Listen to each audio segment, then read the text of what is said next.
en 2026, les créateurs qui vont faire ce shift seront les créateurs de demain, les créateurs augmentés, les créateurs assistés par intelligence artificielle, par la technologie, t'appelles ça comme tu veux, mais aujourd'hui, si tu fais pas le shift de t'aider de l'intelligence artificielle pour créer du contenu, de commencer à créer des agents ou utiliser tout simplement des chats GPT ou Claude.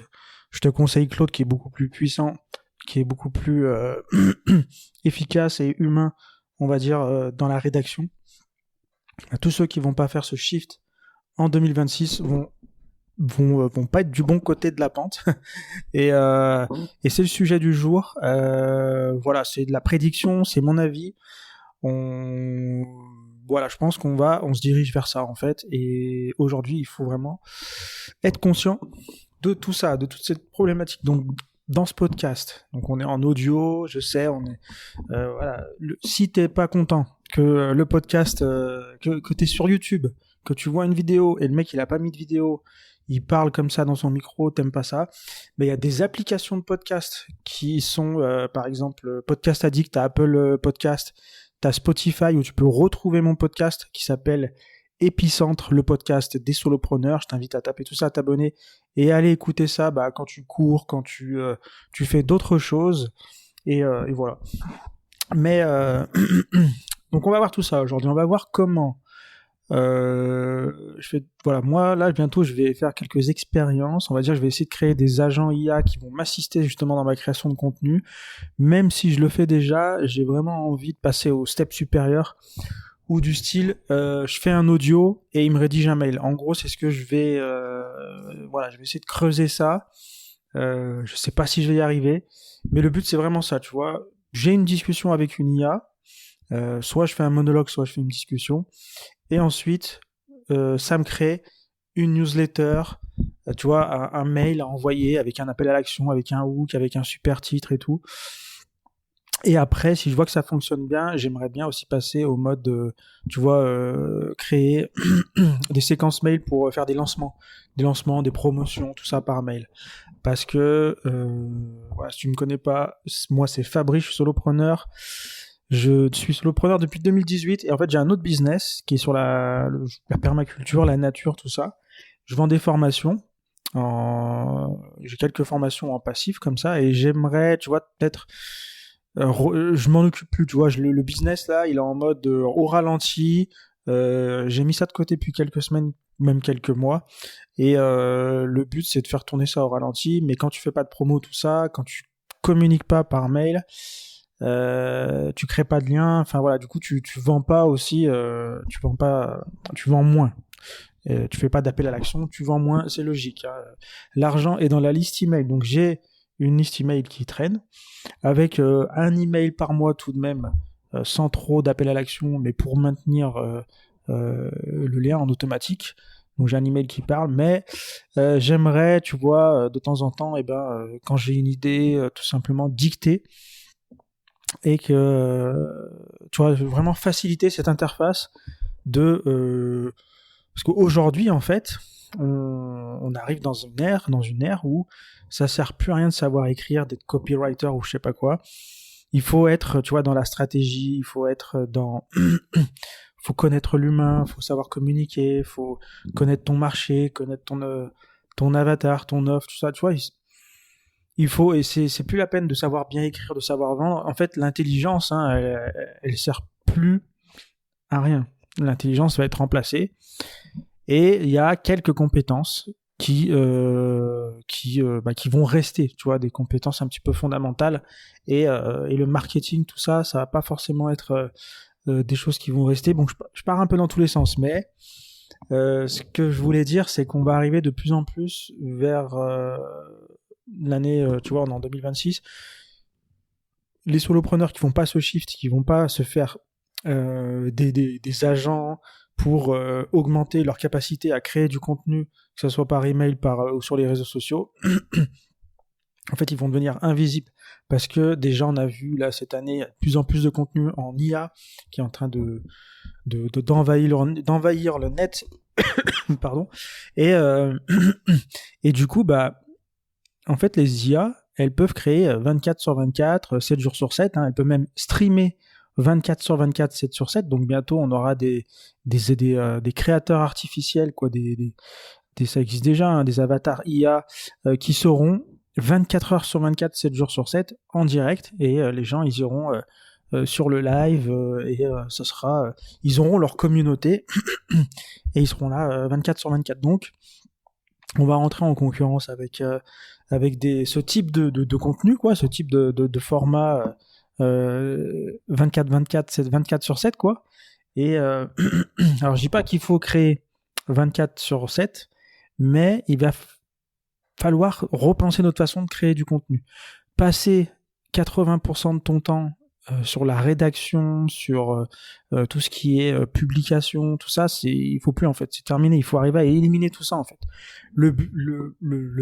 L'essence même de ce qui fait un bon contenu, c'est le fond, c'est pas la forme. Si tu passes toute ton énergie à faire un joli mail, à faire, tu vois, les envois, les automatisations, machin, enfin, tu vas pas avoir assez de temps pour créer plus de contenu, avoir plus d'idées, tout ça, expérimenter de nouvelles choses et justement avoir encore plus d'idées, tout ça. Donc vraiment, il faut arriver à rendre naturel le fait de créer du contenu. Et moi, c'est ce que je compte faire donc ces prochains temps. Si ça t'intéresse, bah, dis-le moi en commentaire et j'en parlerai dans des prochains podcasts. Et abonne-toi. Hein. Mais voilà, moi, c'est ce que je vais chercher de faire. En gros, comment je vois la chose, c'est que, comme je te disais, je vais discuter ou faire un monologue avec une IA. Et elle aura tout un tas d'informations sur moi, la façon dont j'écris, la façon dont je m'exprime, mes idées aussi, mes idées que j'ai eues. C'est-à-dire que tous les contenus que j'ai écrits, j'ai écrit plusieurs centaines d'articles. Hein. Je sais pas, ouais, je vous dirai tout ça, combien j'ai d'articles et de mails, mais c'est presque 1000. Hein. Je crois que j'ai fait 1000 contenus entre les mails et les articles. On doit être pas loin des 1000, et là je compte pas les posts sur les réseaux sociaux, tout ça. Mais du coup, ce que je vais faire, c'est je vais rassembler tout ce qui est articles et mails que j'ai pondus. Et le but, en fait, ça va être d'alimenter une IA pour qu'elle comprenne mon style et qu'elle ait du contenu sur moi. Donc ça va être un gros boulot d'archivage, même mes vidéos YouTube, mes podcasts. Là, quand je suis en train de te parler, en fait, je crée du contenu. Donc, je crée aussi de l'écrit. Tu vois, cette vidéo, je peux la récupérer sur YouTube en transcript écrit, la mettre en PDF et la donner à une IA. Et comme ça, elle sait, elle connaît un peu mon parcours, mes idées, tu vois. Et je pense qu'aujourd'hui, ce format que j'utilise, le podcast comme ça, où on part un petit peu dans tous les sens et on essaie de balancer un maximum de valeur, on essaie aussi de se différencier en racontant son histoire, en pas forcément, tu vois, en donnant les meilleurs conseils, les 5 conseils pour automatiser, ou les 5 prompts pour ci, pour ça, tu vois. Ça, les IA, elles vont le faire mieux que nous, elles le font déjà mieux, elles vont faire de mieux en mieux que nous. Donc aujourd'hui, non. Il faut de l'humain, il faut arriver à connecter. Et moi, ça me va très bien, en fait. Hein. Et du coup, il faut arriver à donc connecter, raconter son histoire, partager ses échecs, partager ses réussites, partager son parcours. Et là, je le fais, tu vois. Je crée du contenu. Et tout ça, en fait, ça peut aller alimenter une IA qui, elle, après, va aller créer plein de contenus sur les réseaux sociaux. Donc, c'est pas une découverte, hein, on le fait déjà tous et tout, mais quand même, il y a encore ce truc de exécuter, tu vois, aller faire un prompt, aller copier-coller, aller récupérer le transcript, tout ça, tu vois. Donc non, je vais essayer vraiment de créer tout un système sur N8N. Hein. J'ai fait quelques podcasts sur N8N. J'ai quelques automatisations, quelques workflows sur N8N qui m'aident vraiment bien. Créer des vignettes. Les vignettes que tu vois sur YouTube, sur ces podcasts, ils sont créés par N8N. Hein. J'ai juste à remplir un formulaire où je note ce que je veux qu'il y ait écrit comme texte, l'expression de mon visage, le décor à quoi il ressemble. Si je veux, je peux lui donner une photo pour que il mette le décor sur la photo. Si c'est un podcast, il va mettre un petit logo podcast, etc., etc. J'ai aussi d'autres automatisations où je donne un lien d'une vidéo YouTube et il me crée un article sur mon site internet et j'ai plus qu'à le publier, relire, publier. Il y a des liens internes, externes. Non, il n'y a pas les externes. Moi, j'ai juste à rajouter des images. Par contre, ça, je l'ai pas automatisé, le fait de rajouter des images et tout ça, des illustrations. Et sinon, tout le reste, voilà, c'est bien écrit. Il y a un hook, il y a des titres en H1, en Markdown, tout ça. Je veux dire, voilà, j'ai déjà mis les mains dans le cambouis avec N8N et je vois le temps que ça fait gagner justement sur cette exécution, sur l'opérationnel, sur tout ce qui apporte pas vraiment de valeur à ton audience. Et aujourd'hui, je me dis, donc maintenant, quand je fais un podcast, ce podcast, il peut se transformer en article. Il peut aussi se transformer en micro-contenu. Alors ça, j'ai essayé, tu sais, mais en fait, c'est pas top. C'est pas top. Pour l'instant, je trouve que elles sont pas assez avancées pour aller repérer les bonnes idées dans un contenu.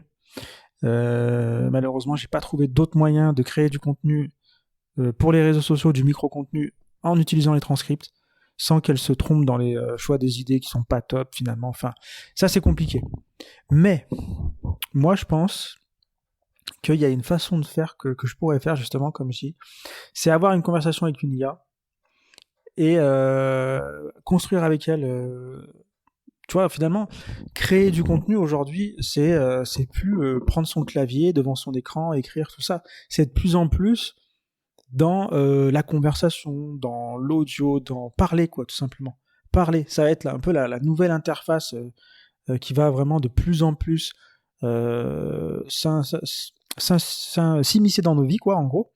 On va de plus en plus avoir des conversations avec des IA qui vont, si t'es créateur, qui vont créer des contenus à ta place. En fait, elles vont être super fortes pour rédiger, rédiger avec des structures qui vont convaincre, qui vont vendre, qui vont captiver, qui vont raconter une histoire. Tu vois, tout ça, bientôt, ça servira plus à rien de savoir le faire, du moins par l'écrit.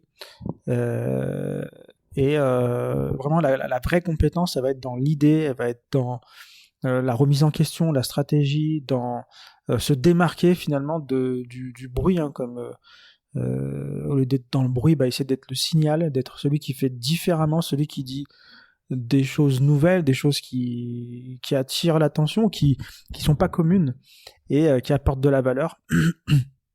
Donc je pense que vraiment aujourd'hui le format là, podcast, le format audio, parler, s'exprimer, c'est vraiment une compétence qu'il faut travailler. Donc c'est aussi pour ça, hein.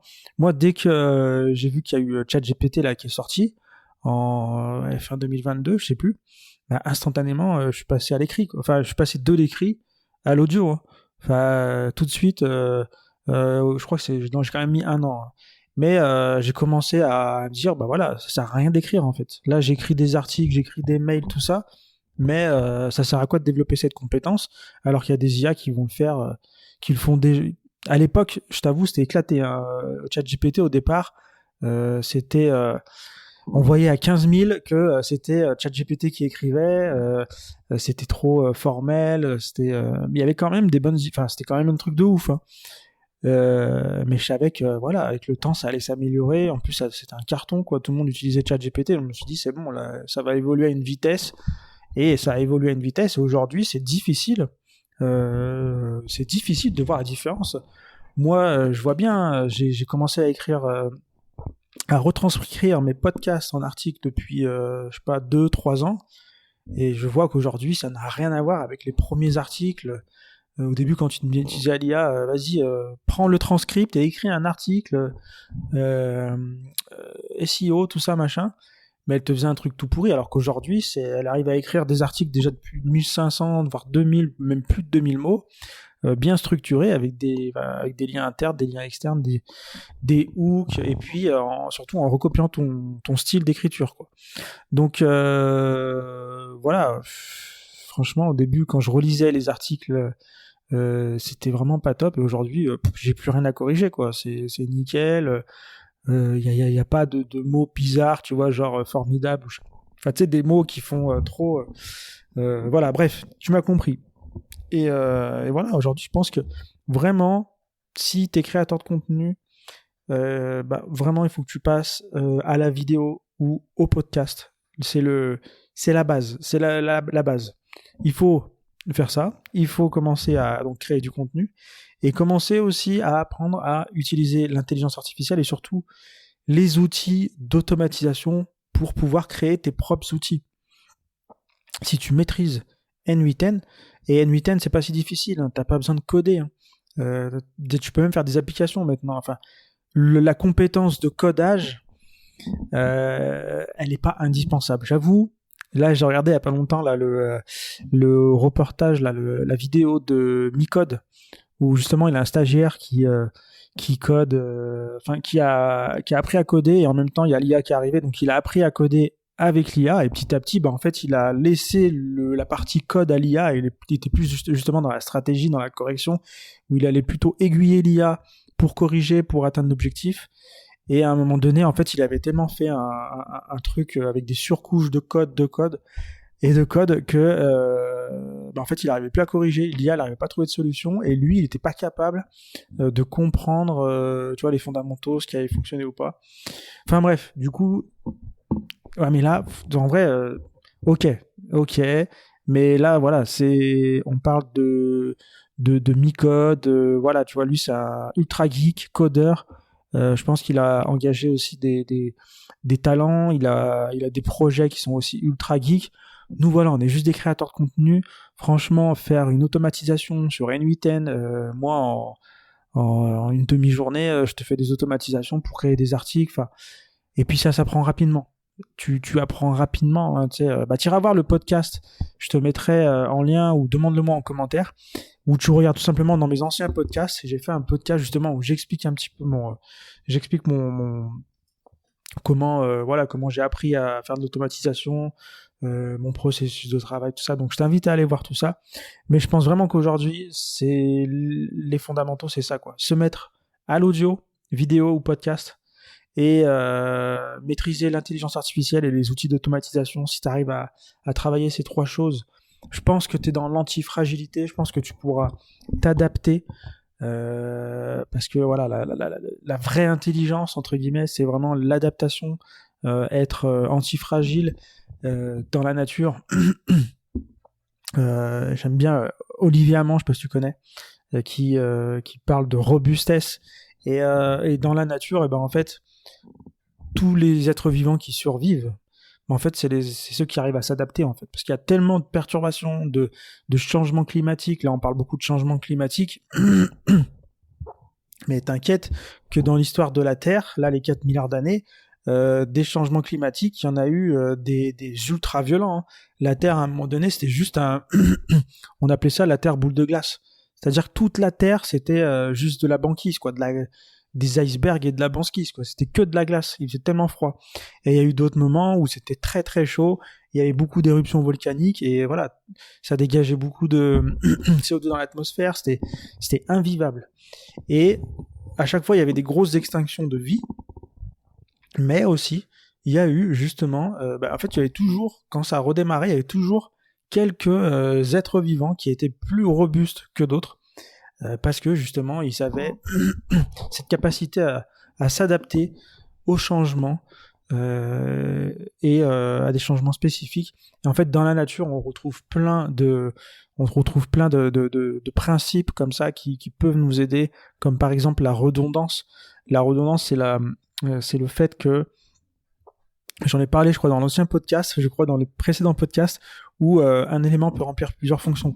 En gros, si dans ton business, tu veux, je sais pas, on va rester sur la création de contenu, mais en gros, ça serait bien que tu aies plusieurs façons de créer du contenu. C'est-à-dire que tu peux avoir un agent IA qui puisse te créer du contenu, tu peux aussi avoir juste un prompt, tu peux créer du contenu par mail, tu peux créer du contenu par audio, tu peux avoir plusieurs canaux. Tu vois, je veux dire, plus tu as de façons d'exécuter une fonction, de faire quelque chose, Et ben, s'il y en a une qui pète, t'en as toujours d'autres qui sont là. Je crois que c'est dans les plantes, tu sais, les plantes, elles font de la photosynthèse, c'est-à-dire qu'elles utilisent la lumière du soleil pour transformer en énergie et pour pousser, se développer, faire des feuilles, grandir, faire des tiges, tout ça. Et en fait, les plantes, les chercheurs, ils se sont rendus compte qu'elles utilisent seulement 1% de la photosynthèse qui est disponible. C'est-à-dire qu'elles utilisent que 1% de toute l'énergie, de leur capacité en fait. Elles pourraient faire beaucoup plus. Mais c'est ça qui fait que s'il y a des moments où il y a des longues périodes où il y a c'est l'hiver, où il n'y a pas beaucoup de soleil, où je sais pas, il y a un autre arbre à côté qui pousse et qui lui fait de l'ombre, et ben grâce à ça, elles sont quand même capables, tu vois, avec très très peu de lumière, de faire de la photosynthèse et de continuer à se développer. Et c'est ces plantes-là qui vont réussir dans n'importe quelle condition. Si par exemple il y a une éruption, comme par exemple quand il y a eu tu sais, les dinosaures quand ils ont disparu, là il y a eu la météorite qui est venue s'écraser sur Terre, et ça a fait un nuage pendant plusieurs années, je crois 2 ou 3 ans. Il y avait le ciel, c'était qu'un nuage de poussière, de fumée, tout ça. Et en plus, tu avais toute la poussière qui retombait sur les plantes. Et les plantes, du coup, elles pouvaient pas capter la lumière parce qu'il y avait plein de poussière dessus. Et il y avait en plus un gros nuage de fumée qui empêchait la lumière de passer. Et ben, il y a des plantes qui ont quand même réussi à survivre à ça. Et tu vois, c'est grâce à cette façon d'être moins dans l'efficacité, mais plus dans la robustesse, plus être capable de s'adapter au changement, en fait. C'est vraiment ça la compétence aujourd'hui, si t'es solopreneur, créateur de contenu, même entrepreneur, même entrepreneur, c'est ta façon c'est ta capacité, à t'adapter qui fera que tu sortiras du lot, que tu arriveras à pivoter au bon moment, à pas rater le train, quoi, à prendre le train en marche, à surfer la vague, tout ce que tu veux. Et donc voilà, si tu veux apprendre tout ça, n'hésite pas à t'abonner. C'est des choses sur lesquelles je vais revenir souvent. La capacité de s'adapter, l'adaptation, tout ça. Moi, je suis vraiment dans cette recherche-là. Aujourd'hui, je suis même en train de faire un pivot. Tu vois, là, je crée du contenu sur une autre thématique que vendre des formations sur le jardinage, tout ça. Pour, tu vois, aussi pas mettre tous mes œufs dans le même panier.